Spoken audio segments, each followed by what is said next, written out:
Hello students, I am Ramanan.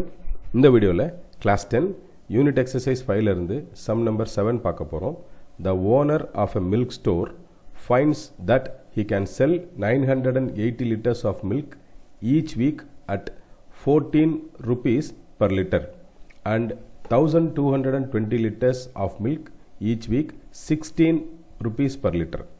Assuming a linear relationship between the selling price and demand, how many liters could he sell weekly at rupees 17 per liter?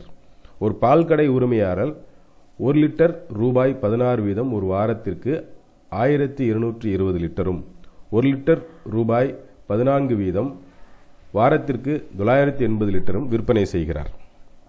விற்பனை விலையானது தேவையோடு நேரிய தொடர்புடையது என ஊகித்து கொண்டால் 1 litre 17 ரூபாய் வீதம் வாரத்திற்கு எத்தனை லிட்டர் விற்பனை செய்வார்? இதை அண்டர்ஸ்டாண்ட் பண்ணுறதுக்காக நான் தமிழ் வெர்ஷன் உங்களுக்கு கொடுத்துருக்கேன். ஒரு மில்க் ஸ்டோரில் 2 விதமான ரேட்டில் 2 விதமான குவான்டிட்டி விற்பனை ஆகுது. இப்போ ஒரு 980 லிட்டர்ஸை அவர் ஒரு லிட்டருக்கு ருபீஸ் 14 சேல் பண்ணுறாரு. அதே போல் வால்யூம் 1220 லிட்டர்ஸை பார்த்தீங்கன்னா ருபீஸ் 16க்கு சேல் பண்ணுறாரு. 2 விதமான ரேட், 2 விதமான அமௌண்ட் ஆஃப் செல்லிங் இல்லையா?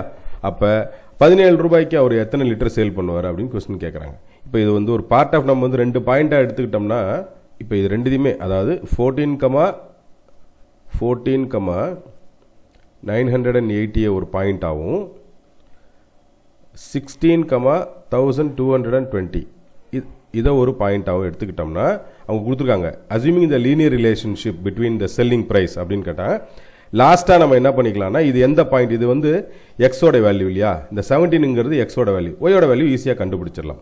ஸோ இந்த 2 பாயிண்ட்டை யூஸ் பண்ணி லீனியர் லைன் ஈக்குவேஷன் கண்டுபிடிச்சி வர்ற ஆன்சர் அந்த லைன் ஈக்குவேஷனில் எக்ஸுக்கு பதிலாக 17 சப்ஸ்டியூட் பண்ணால் we get the value of the rate of selling, amount of selling, volume of litres எவ்வளோ நம்ம சேல் பண்ணுறாங்கன்றதை கண்டுபிடிச்சிடலாம்.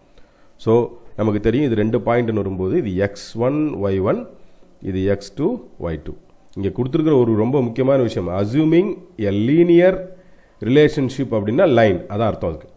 ஸோ இப்போ y minus y1 divided by y2 minus y1 equal to x minus x1 divided by x2 minus x1. Okay.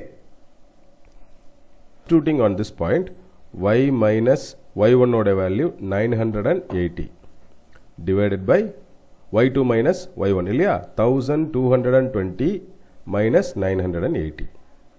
Okay. அடுத்ததா x minus x1 14 இல்லையா? divided by 16 minus 14. இதுக்கப்புறம் simplification தான். Okay. Numerator part y minus 980 divided by 240. இதை simplify பண்ணா 240 வரும். இந்த சைடில் x minus 14 divided by 2 வரும். ஓகே, இப்போ இதை நம்ம கேன்சல் பண்ணிக்கலாம். இந்த 2 எப்படியா இருந்தாலும் டிவிஷனுக்கோ மல்டிப்ளிகேஷனுக்கோ ரீஅரேஞ்ச் ஆகும்போது இது 120 ஆகிடும். So cross multiplication y minus 980 is equal to 120 cross multiplicationல வரும் x minus 14. இப்போ y minus 980 is equal to 120x minus 1680. இப்போ y ஓட வேல்யூ நமக்கு வேணும் இல்லையா? சரி, அப்போ 120x minus 1680 plus 980. ஸோ இந்த பார்ட் நமக்கு என்னவாயிடும்? y is equal to 120x minus 700 ஆயிடும். As we know, when x is equal to 17 rupees per liter இல்லையா? அப்போ x ஓட வேல்யூ நமக்கு என்னன்னு தெரிஞ்சிருச்சு? 17 தெரிஞ்சிருச்சு. So y is equal to 120 into 17 minus 700. Okay, இந்த பார்ட் 2040 வரும் minus 700. Okay. So simplified form of this is y is equal to 1340 liters இல்லையா? இப்போ என்ன, இந்த ரூபாயில் 17 ரூபாய்க்கு அதே வாரத்தில் அவர் 1340 1340 லிட்டர்ஸ் அவரால் என்ன பண்ண முடியும்? சேல் பண்ண முடியும். ஓகே, he can sell எழுதிடலாம் அதை, he can sell 1340 liters in a week.